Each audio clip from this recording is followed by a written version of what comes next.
కుట్రలు కుతంత్రాలు ఎంతో కాలం సాగవు. కుహానా రాజకీయాలు ఇకపై చెల్లవు. జనం ఎదురుచూస్తున్న రోజు దగ్గరలోనే ఉంది. వెలుగులు పంచే కాలం రాబోతోంది. జగన్ కోసం తప్పిస్తున్న జన హృదయ స్పందనిది.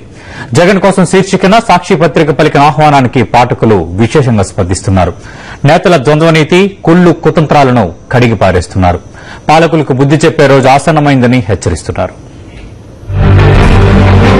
తండ్రి చనిపోయిన దుఃఖంలో కూడా వైఎస్ జగన్ ప్రజల కోసం నిలబడ్డారని ఖమ్మం జిల్లా కుక్కునూరు మండలం తొండిపాకకు చెందిన శ్యామ్ సుందర్ రెడ్డి గుర్తు చేసుకున్నారు. జగన్ ను నిలువరించేందుకు సాగుతున్న కుట్రలపై ఆవేదన వ్యక్తం చేస్తూ ఆయన సాక్షికి లేఖ రాశారు.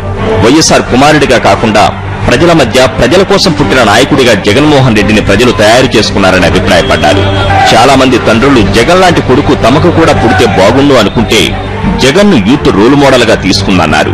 అధిష్టానం చెప్పినట్లు వినుంటే జగన్ కేంద్ర మంత్రి అయ్యేవాడని, ఎప్పుడో అప్పుడు ముఖ్యమంత్రి అయ్యేవాడని, కానీ ఇచ్చిన మాట కోసం జగన్ నిలబడ్డారని, విశ్వసనీయతకు మారుపేరుగా నిలిచాడని ప్రశంసించారు.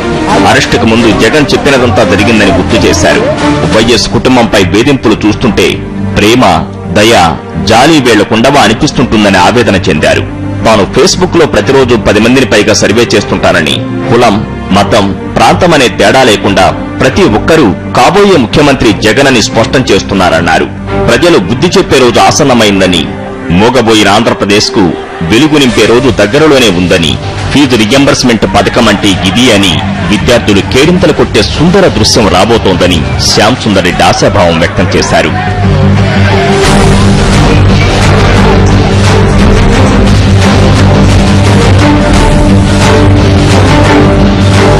ప్రస్తుత రాజకీయాలను చూస్తుంటే బాధనిపిస్తోందని వరంగల్ జిల్లాకు చెందిన ఆరోగ్యరెడ్డి ఆవేదన వ్యక్తం చేశారు.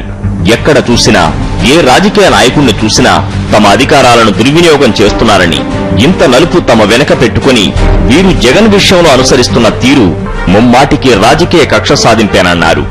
జగన్ పావురాల గుట్టలో తండ్రిని కోల్పోయి అంత బాధలో కూడా చనిపోయిన ప్రతి ఒక్కరి కుటుంబాన్ని పరామర్శిస్తానని చెప్పడంలో ప్రజల పట్ల ఆ కుటుంబానికి ఉన్న ప్రేమ అర్థమవుతుందన్నారు.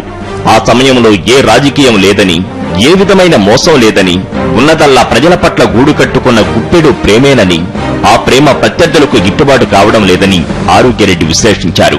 2004కు ముందు చంద్రబాబు గిమ్మిక్కులు, మాయలతో టీడీపీ హవా కొనసాగుతోందని, ఇక కాంగ్రెస్ గల్లంతేనని ప్రతి ఒక్కరూ భావించారని, కానీ వైఎస్ రాజశేఖర రెడ్డి సుదీర్ఘ పాదయాత్ర ద్వారా ప్రజల కష్టాలు తెలుసుకుని కాంగ్రెస్ ను తిరిగి అధికారంలోకి తీసుకొచ్చారని ఆరోగ్యరెడ్డి గుర్తు చేశారు.